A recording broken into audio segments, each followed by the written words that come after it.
안녕하세요. 180명의 구독자 여러분, 덕투투입니다. 오늘은 무엇이든 행동에 옮기는 실행력과 그리고 그 방법에 대해서 이야기를 해보려 합니다. 여러분, 갤럽 강점 검사라고 아시나요? 이번에 제가 회사에서 리더십 교육 같은 걸 가서 한 검사인데, 성향 테스트를 통해서 개인의 5가지 강점을 찾아주는 검사입니다. 5가지 강점을 가장 강한 순으로 뽑아주는 거고요. 개인별로 순서가 다 다를 수 있기 때문에 전체 34가지 중에서 5가지를 순서대로 뽑는 경우의 수에 따라서 3,300만 가지의 종류가 나오는 테스트입니다. 저의 경우에는 강점들을 순서대로 집중, 체계, 분석, 심사숙고, 책임 이렇게 나왔습니다. 집중이 가장 높게 나왔는데요. 집중을 설명하자면 일의 우선순위를 정해서 목표를 달성할 때까지 벗어나지 않고 집중하는 재능이랍니다. 이게 목표에 집중하는 능력이 꼭 남들보다 월등히 뛰어나다는 얘기가 아니고, 제가 가진 성향들 중에서 가장 강한 성향이 집중이라는 이야기입니다. 그리고 앞서 말했듯이 전체 재능이 34가지가 있는데요. 이거를 범주에 따라서 실행력, 영향력, 대인관계 구축, 전략적 사고 이렇게 4가지로 나눕니다. 근데 저는 앞서 말한 저의 5가지 강점 중에서 무려 4가지의 특성이 다 실행력에 몰려 있었습니다. 종합해서 보면은 저는 성향상 하나의 목적을 잡고 실행에 옮기는 거를 잘하는 편입니다. 그게 꼭 뭐든 달성할 수 있다는 것은 아니지만 적어도 행동에 옮기는 것은 잘하는 편이죠. 근데 저의 이런 성향은 원래 이랬던 건 아니에요. 저는 원래 무언가 바쁘게 지내거나 채찍질하는 걸 별로 좋아하지 않습니다.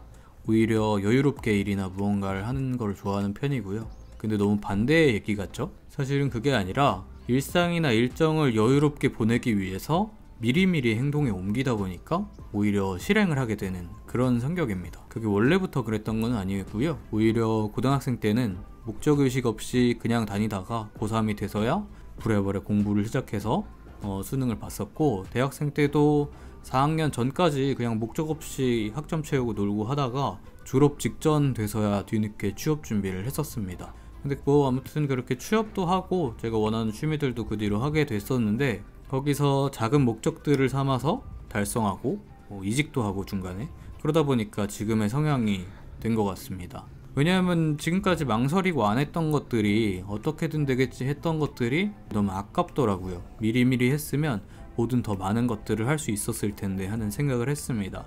그래서 제가 일부러 실행력을 갖춰야지 하면서 하나하나 했던 것들은 아니고, 지나고 보니까 나는 이래서 실행력을 끌어올릴 수 있었구나 싶은 몇 가지 행동들이 있습니다. 그래서 오늘은 제가 저의 실행력을 이렇게 키웠습니다 라는 얘기를 해서 여러분들에게도 긍정적인 영향을 드릴 수 있으면 하는 마음으로 얘기를 해보겠습니다. 첫 번째로는 해야 할 일을 습관화하는 겁니다. 제가 20대 후반에 헬스를 처음 시작을 했거든요. 그 전까지도 아예 안 한 건 아닌데 잠깐 하고 말았다가 간만 보고 그런 식으로 했었거든요. 그러다가 처음으로 20대 후반 때 PT를 등록을 하고 운동을 시작을 했습니다. 그러면서 친구들이랑 바디 프로필도 찍자고 날짜를 딱 잡았거든요. 그것도 사실 제가 주도적으로 한 게 아니라 친구들이랑 얘기를 하다 보니까 자연스럽게 대세에 따라서 하게 된 거였습니다. 근데 운동이란 게 되게 변화가 바로 보이지도 않고 매번 힘들고 지루하잖아요. 그래서 많이 애를 먹었습니다, 저도. 근데 PT 수업 일정을 따라서 하다 보니까 어느 순간 저절로 이게 습관이 들더라고요. 처음에는 이게 운동을 안 나가면 돈이 아깝다는 게 첫 번째 이유였지만, 그보다도 그 보이지 않는 작은 변화들을 계속 쌓아 올린 것들이 허투루 사라지는 게 아까운 거예요. 그래서 처음에는 PT를 절대 빠지지 않고 하자 였다가, 나중에는 PT가 없는 날에도 따로 운동에 가서 배운 거 복습하고 하다 보니까 일주일에 최소 3번의 운동을 안 채우면 오히려 조바심이 나고 죄책감이 들게 됐습니다. 그래서 그때부터 운동하는 습관을 들여서 지금도 적어도 일주일에 3번 정도는 꼭 운동을 해주고 있습니다. 사실 이게 비단 운동의 얘기가 아니고 다른 것들도 비슷하다고 생각합니다. 가령 청소도 일주일에 1번 시간을 정해서 청소기를 돌린다고 생각을 해보면, 그때를 안 하고 지나가면 더러워지는 기분이 들 거예요. 그래서 습관처럼 하게 될 겁니다. 사실 처음에는 누구나 습관이 안 되면 힘들죠. 근데 억지로 하는 겁니다. 그러다 보면 몸이 저절로, 솔직히 저절로까지는 아니고요, 죄책감과 양심이 저를 행동하게 만들 겁니다. 그래서 그거를 딱 참고 한 달만 해봅시다. 아니면 억지로라도 하게 만드는 겁니다. 가령 뭐 헬스장에 가야 한다면 친구들이랑 내기를 해서 안 가면 벌금을 낸다든지 해서 환경을 만들고 억지로라도 실행을 하다 보면 습관을 들일 수 있을 겁니다. 두 번째로는 결과를 생각하는 겁니다. 우리는 수많은 유혹에 시달리죠. 집에 있으면 침대가 저를 그렇게 부르고 저녁이 되면 치킨이 저를 현혹시킵니다.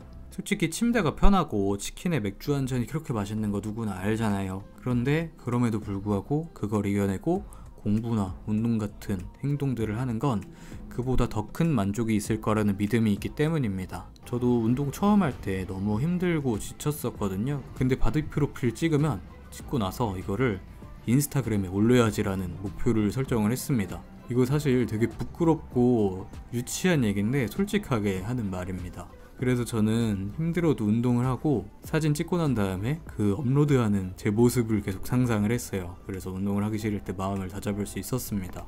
그리고 실제로 찍고 나서 업로드를 하기도 했었는데, 물론 지금은 인스타 업로드도 거의 하지 않고 지금 생각해보면 너무 민망하고 유치하고 너무 오그라드는데, 그때만큼은 그게 저의 목적이었고 결국에는 그 목적을 상상함으로써 달성을 할 수가 있었습니다. 내가 해냈구나라는 만족감을 많이 느낄 수 있었어요. 그래서 그때부터 무언가 목표를 지향할 때 그걸 달성했을 때의 내 모습과 기분을 구체적으로 상상하는 버릇이 생겼습니다. 그리고 반대로 그걸 실행을 안 했을 때 불이익도 같이 상상을 했습니다. 여기서 자연스럽게 세 번째 행동이 나오는데, 저는 이런 성취들이 중요하다고 생각합니다. 그것이 크든 작든요. 사람은 누구나 한 번에 잘할 수는 없죠. 그리고 처음부터 대단한 일을 할 수는 없을 거예요. 계단을 오르듯이 하나하나 올라가야 한다고 생각합니다. 그래서 제가 클라이밍을 좋아하는 이유가, 그거는 난이도가 단계로 나누어져 있고 근데 그 안에서 하나의 코스마다 시작과 끝이 명확해요.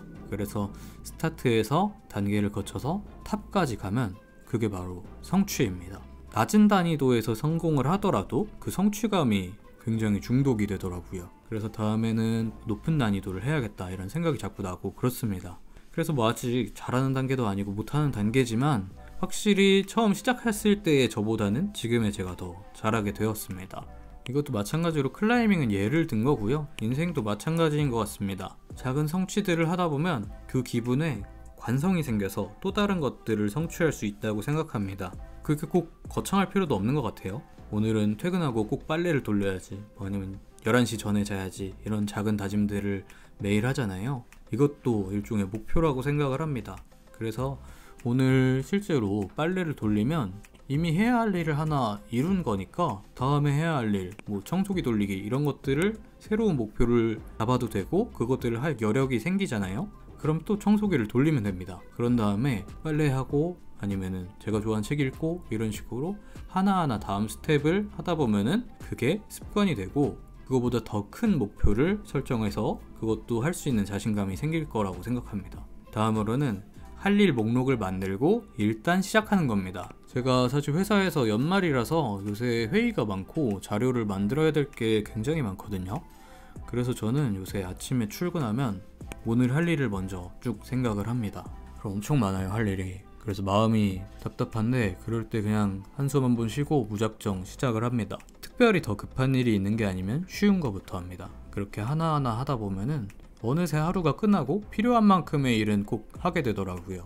때로는 그게 일이 완결이 안 날 때도 있죠, 당연히. 근데 그래도 좀 나은 게 일단 시작을 해놓으면 다음에 어떻게 해야 할지 가닥이 생겨서 결국에는 제때 할 수 있게 되더라고요. 그러면 사실 여기까지는 업무적인 거니까 당연히 해야 할 일이라서 그런 일이니까 가능한 거지 않겠냐라고 생각이 들기도 합니다. 근데 업무가 아니더라도 매사 동일하다고 생각해요. 일단 시작하면 그 관성으로 다음 스텝으로 나아가게 됩니다. 제가 일기를 지금 10년 넘게 쓰고 있거든요. 근데 평소에 귀찮아서 매일 쓰진 못합니다. 근데 1, 2주에 한번 쓰면 일단 쓰기 시작하면은 뭔가 쓸 말이 더 생겨서 쓰고 그 다음에도 쓰고 다음 날도 쓰고 이렇게 되더라고요. 그런 마음가짐을 하다 보니까 벌써 10권이 넘는 일기장을 갖게 되었습니다. 그리고 마지막으로는요, 솔직히 앞에 말한 것들은 자기가 뭘 해야겠다라는 마음을 먹고 나서의 문제잖아요. 근데 그럴 수가 있죠. 당장 나는 뭘 해야 할지 모르겠다 싶을 때, 그럴 때는 일단 남을 무작정 따라했습니다. 저는 주변 사람도 좋고 아니면 유명인 아니면 유튜브에서 본 것도 좋습니다.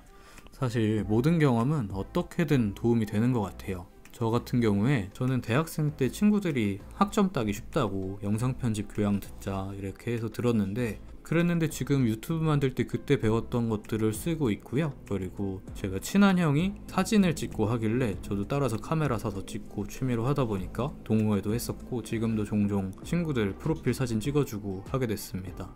그리고 아까 말했듯이 운동도 친구들 따라서 하다 보니까 이제는 습관이 들어서 다른 친구들 다 그만뒀는데 저만 하게 되더라고요. 그런 식으로 그냥 꼭 뭔가 대단한 걸 해야겠다 하고 하지 않았고, 주변에 하는 거 따라 하더라도 분명히 저는 뭔가 더 큰 것들을 할 수 있게 되는 원동력이 된다고 믿고 있습니다. 여기까지입니다. 사실 제가 실행력이 강점이라고 했지만 저는 반대로 오히려 무언가를 하지 않으면 불안한 마음을 갖고 있고 쫓기는 기분이 들기도 합니다. 이런 식으로 다들 뭔가 하나의 강점이 있으면 하나의 약점이 있을 겁니다. 그러니까 여러분들도 저처럼 약점 말고 스스로 가진 장점들을 생각을 하시면서 좋은 에너지를 가지셨으면 좋겠습니다. 그러다 보면은 저처럼 실행력을 찾으실 수도 있고 아니면 자신만의 또 다른 강점을 찾으실 수 있을 겁니다. 지금까지 들어주셔서 감사합니다.